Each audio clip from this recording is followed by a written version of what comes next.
Halo apa kabar semuanya, balik lagi dengan Putu Reza. Di episode kali ini kita ngomongin tentang Apple Event. Jadi buat yang mungkin belum update, Apple baru aja menggelar event mereka. Akhirnya ada event lagi. Dan event yang barusan itu khusus spesifik banget untuk iPad.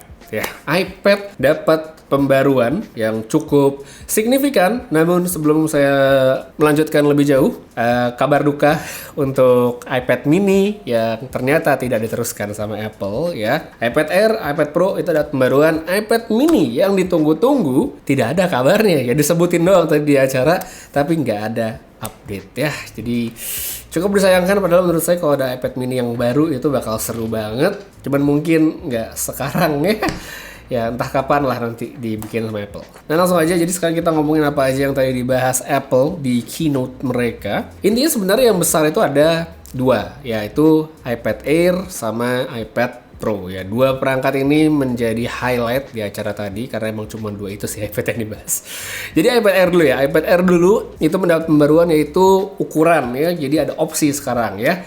Nggak cuma satu ukuran, ada dua ukuran yaitu 11 inch dan 13 inch. Jadi buat yang mungkin ngerasa 11 inch kekecilan butuh yang lebih gede ya, sekarang ada 13 inch. Untuk perubahan desain ya mungkin ada sedikit, terus ada warna-warnanya juga, tapi yang menurut saya paling krusial dan akhirnya kejadian yaitu adalah kamera yang dipindahkan posisinya ya. Kamera depan, kamera yang mereka bilang buat FaceTime atau buat ya webcam itu. Dari yang tadinya di samping, sekarang kalau di landscape dia ada di tengah atas. Itu posisi yang pas banget, akhirnya dibenerin juga sama Apple. Ya bagus banget, saya suka banget akhirnya dipindahin ke situ. Jadi kalau biasanya saya ikut kelas apa gitu, lagi ikut kelas online atau lagi meeting pakai iPad, saya ngeliatnya bener-bener bisa ke tengah. Sekarang nggak cuma ngeliat ke samping. Kalau sekarang kan ngeliatnya agak ke samping, sekarang ke tengah gitu kalau pakai iPad yang baru. Habis itu untuk specs yang besar adalah perubahan untuk chipset, nih sekarang pakai M2. Terus untuk layar Liquid Retina dan kapasitas penyimpanannya itu maksimalnya sekarang sampai 1 TB. Jadi buat yang butuh storage besar ya udah cukup. Selebihnya ya kalau menurut saya iPad Air yang baru ya, selain dia punya M2, terus ada kamera yang dipindahkan ya, storage lebih gede, ya emang tidak terlalu spesial. Terus untuk audio sekarang dia ada landscape ya, kiri kanan, bagus buat nonton, sama wifi-nya sudah Wi-Fi 6E. Itu sih sebenarnya yang bisa saya bilang highlight terpenting dari iPad Air yang baru. Sekarang kita lanjut aja ke main eventnya ya, yang menurut saya banyak untuk dibicarakan adalah the new iPad Pro. Nah saya sebagai user iPad Pro versi Bionic terakhir ya dari tahun 2020, akhirnya mendapat alasan untuk beli dan upgrade itu. Sebelumnya kan saya cuman beli, coba, tidak merasa puas, dan ya udah selesai kita jual atau apalah gitu. Nah sekarang yang baru ini si iPad Pro yang sekarang kayak ngerasa lebih, wah ini kayaknya bagus nih untuk upgrade. Tambah lagi ya, ini emang iPad Pro saya udah mulai bertingkat, dia sering not responding ya, sering nge-lag, nge-hang, tiba-tiba saya lagi ngetik aja sering nge-hang. Magic Keyboard-nya juga udah sering putus-putus, dan itu ya semakin menambah alasan lah kenapa saya kayaknya bisa nih upgrade ke iPad Pro yang baru. Nah untuk highlight pertama, tadi disebutin di presentasinya bahwa iPad Pro yang baru ini adalah perangkat Apple paling tipis yang pernah mereka buat ya. Emang kelihatannya tipis banget ya, bahkan pas dikenalinnya tuh kayak hydraulic press ya, berbagai macam objek di press jadi iPad. Ya jadi emang iPad-nya dibuat setipis mungkin, dan mereka bilang emang device Apple yang sangat tipis. Udah gitu ringan juga, jadi untuk dipegang-pegang di bawah kayaknya compact banget sih, bakal enak banget. Habis itu untuk layar, ini juga baru ya. Mereka bilang ada yang namanya tandem OLED ya. Biasalah Apple kalau bikin nama tuh bisa-bisaan aja gitu, tandem OLED. Nah jadi basically yang tadi dibilang tandem OLED tuh dia menggabungkan dua layar OLED untuk bisa mendapatkan kualitas visual yang standar Apple gitu. Standarnya kerennya Apple gitu, XDR Precision, pokoknya layarnya mereka sebut sebagai Ultra Retina XDR. Wah, pokoknya kalau urusan nama Apple nggak perlu diragukan lah, pasti keren banget istilah-istilahnya. Untuk kecerahan nitsnya itu sampai 1600 untuk HDR, jadi emang ya saya yakin sih layarnya pasti bagus banget sih sebenarnya. Karena kalau kita lihat sebelum-sebelumnya iPad Pro khususnya yang 13 inch yang ukuran gede kan itu udah pakai mini LED ya. itu kan udah bagus, yang versi di bawahnya yang lebih kecil kan enggak gitu, jadi emang layarnya lebih bagus. Dan yang menarik sekarang, baik yang 13 maupun yang lebih kecil, itu semuanya pakai layar yang sama, jadi tidak didiskriminasi lagi sama Apple seperti yang versi-versi sebelumnya. Habis itu di yang layar baru ini juga tadi disebutkan ada yang namanya Nano Texture Glass ya, jadi iPad Pro yang baru bakal punya layar semacam anti glare yang tidak reflektif. Nah itu bakal sejauh apa, bakal seperti apa hasilnya, saya juga penasaran banget lihat nanti hasilnya, apakah bakal kayak Huawei MatePad kemarin yang layarnya anti reflektif itu, jadi kayak paper matte, atau lebih canggih ala Apple. Mesti Apple lebih canggih dong, harganya juga jauh lebih mahal gitu kan. Jadi ya excited sebenarnya, dari segi layarnya udah excited banget.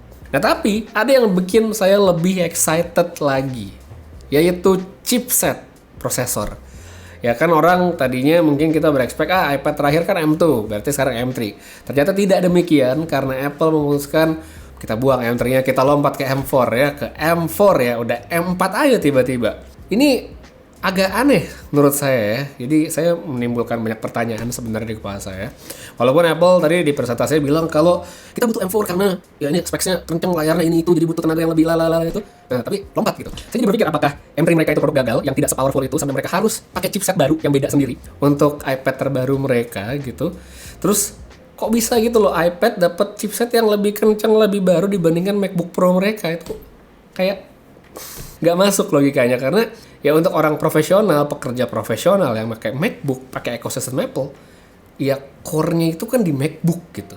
Ya, iPad tuh ya penting juga, cuma mungkin secondary. MacBook lebih utama gitu, dan menurut saya lebih layak diprioritaskan untuk dapat chipset baru yang lebih kencang. Kenapa sekarang ditaruhnya di iPad dulu? Itu mengundang pertanyaan sebenarnya kalau buat saya. Ya bagus sih dikasih yang lebih kencang, cuman ya kayak kasihan aja gitu. MacBook itu kan MacBook M3 umurnya belum ada setahun gitu, udah ditiban sama iPad, ditinggalin. Jadi apakah MacBook berikutnya bakal dilompat ke M5?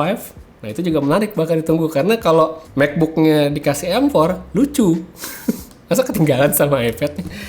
Agak aneh makanya ya gitu.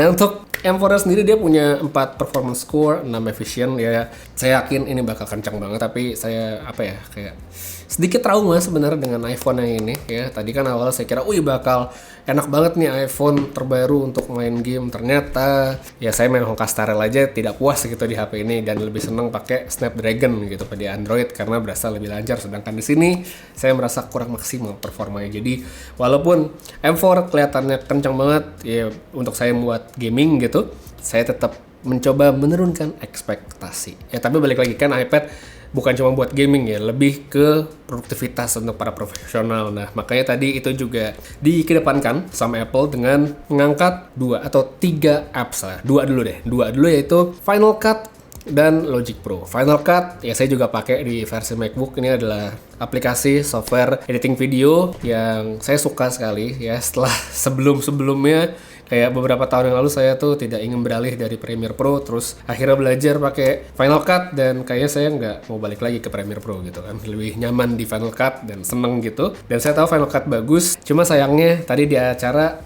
Apple nggak menyebutkan bahwa Final Cut itu bisa terkoneksi gitu. Jadi walaupun saya udah punya yang versi Mac, kalau mau pakai di iPad ya mesti beli lagi. Jadi kan kayak double, kayak kurang gitu. Nah untuk fiturnya yang baru di Final Cut itu ada semacam director mode gitu. Jadi iPad-nya itu bisa terkoneksi dengan iPhone ya. Jadi misalnya kita ditempatkan sebagai director, sedangkan ada kameramennya. Totalnya dia bisa terkoneksi dengan 4 iPhone. Jadi orang yang pegang iPad dan Final Cut itu bisa langsung ngelihat shotnya seperti apa ya, angle seperti apa. Bahkan tadi ditunjukkan yang director saya ini bisa ngatur fokus segala macam, buat adjust dan macam-macam gitulah pokoknya.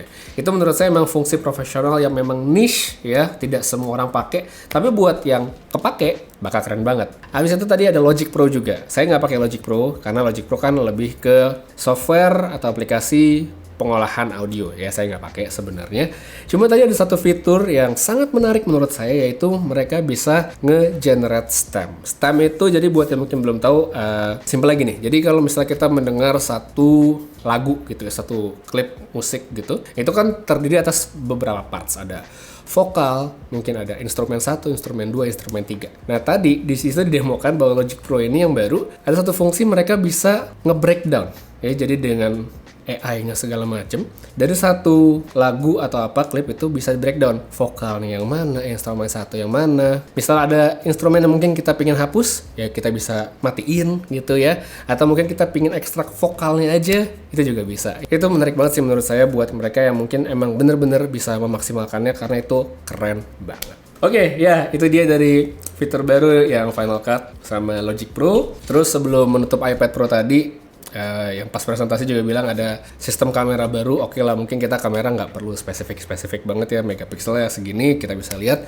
Tapi tadi yang diangkat adalah flashnya yang adaptif, jadi untuk ngebantu scan dokumen. Emang saya juga merasakan, saya sering banget nge-scan dokumen pakai iPhone ini, dan memang salah satu kendalanya yang menjadi tantangan adalah shadow. Misalnya saya naruh kertas di sini terus ada lampu, kan ada bayangannya tuh di kertasnya. Nah, tadi dengan flash yang baru katanya bisa pencahayaannya rata supaya dokumennya terscan dengan baik gitu sih.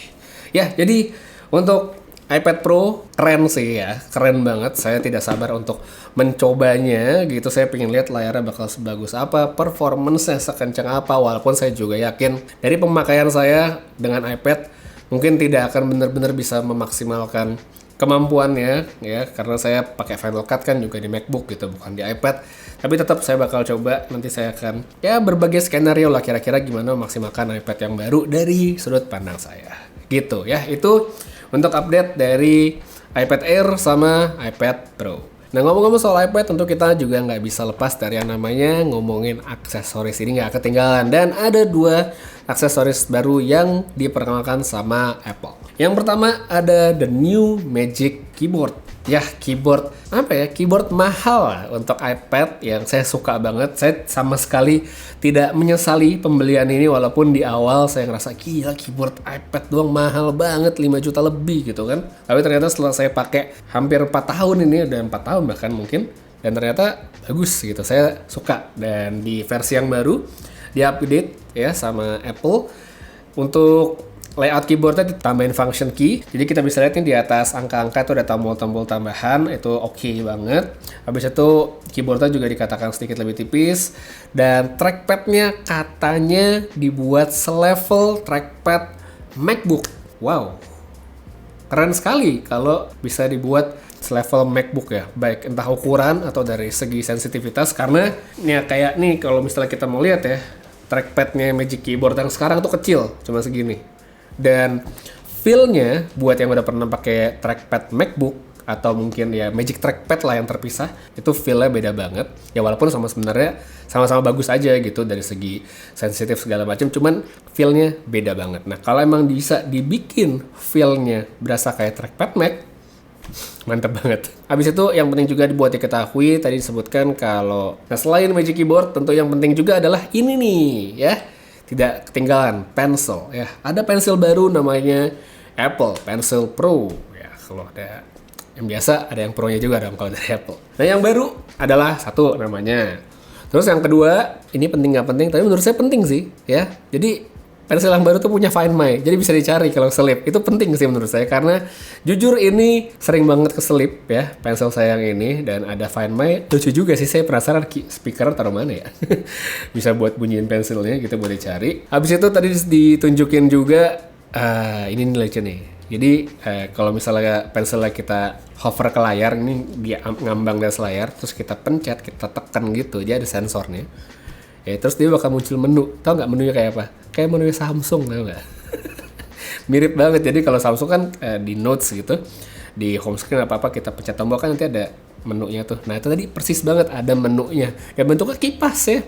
Mirip Samsung yang dulu gitu. Jadi ada menu baru. Habis itu ada fungsi juga di mana si pensilnya itu bisa puter-puter orientasi. Jadi misalnya kita lagi gambar, lagi desain gitu, pensilnya itu bisa diputar dari horizontal ke vertikal, horizontal vertikal. Keren sih emang. Jadi kalau emang buat artis yang emang bener-bener memaksimalkan pensil untuk berkarya, buat mereka yang misalnya kayak tadi yang ditunjukin ya pakai Procreate gitu untuk bikin sketch segala macem, saya yakin sih iPad yang baru nih, entah iPad Air, iPad Pro, dan pensil barunya ini itu bener-bener bisa ngasih benefit untuk memudahkan workflow karena emang tadi di demonya keren banget. Cuma sayangnya saya nggak bisa gambar sih, jadi ya kalau ntar saya punya pun kemungkinan nggak akan segitu ya kepake gitu.